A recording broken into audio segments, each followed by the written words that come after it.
Market घट रहा है, तो आई थिंक उसके अंदर they are basically accelerating the fall. ये हम एक्सपीरियंस कर रहे हैं डीलिंग डेस्क के ऊपर भी। तो शायद मैं ऐसा समझता हूँ कि जो प्रेशर है, वो प्रेशर काफी हद तक मार्केट के अंदर अभी एब्सॉर्ब हो चुका है। On other side, selective buying is also happening by the mutual fund. Also from the some of the good quality stocks की जहाँ पे फॉल लंबा आया है, थोड़ा बड़ा फॉल आया है, उसके अंदर बाइंग ऑब्वियसली चालू है। मैं ऐसा समझता हूँ कि शायद 23,800 निफ्टी का जो एक लेवल है, जो we are very close to that level now, वहां पे मार्केट एक बार संभल सकता है और वहां से वो संभल के एक बार बाउंस दे सकता है मार्केट। अगर 23,800 24,500 की जो रेंज है, वो रेंज के अंदर मार्केट थोड़ा टाइम और कंसोलिडेट करता है, तो that would be a good opportunity for some of the long term investors to buy from this market.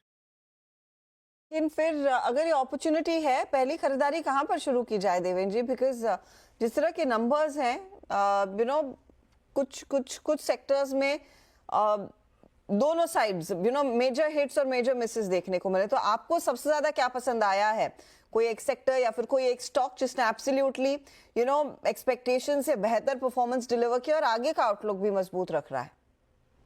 सो अच्छा, थोड़ा अप्रोच कन्वीनियंसिंग लग रहा है कमोडिटी के अंदर, पर्टिकुलरली जो metal commodity and chemical commodity, इनके अंदर हमारे हिसाब से यहाँ से एक स्ट्रक्चरल चेंज आ रहा है। मेटल कमोडिटी के अंदर the demand scenario is remaining absolutely strong and convincing, and at the same time input cost, power cost, energy cost कम होने के कारण I think is remaining definitely I think in a positive side.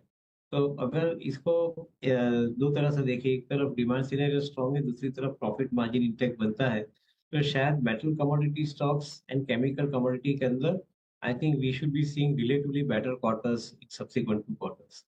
Eight the same time assuming कि government ने जो spending अपने budget के अंदर निर्धारित किया है, वो स्पेंडिंग अभी सेकंड हाफ के अंदर एक्सेलरेट होएगा, जैसे फाइनेंस मिनिस्टर का भी स्टेटमेंट है।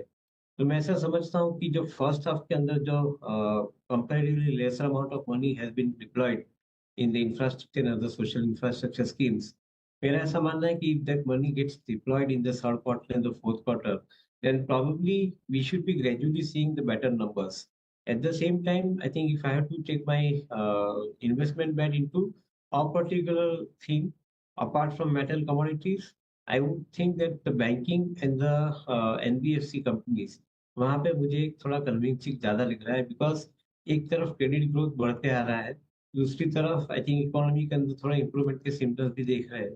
तो ऑब्वियस है कि I think the banking and NBFC space के अंदर थोड़े बहुत अच्छे नतीजे आने की संभावना है अगले क्वार्टर के अंदर। If the rate of interest comes down, that would be a very good indication for subsequent period of time for some of the companies to come up with their results.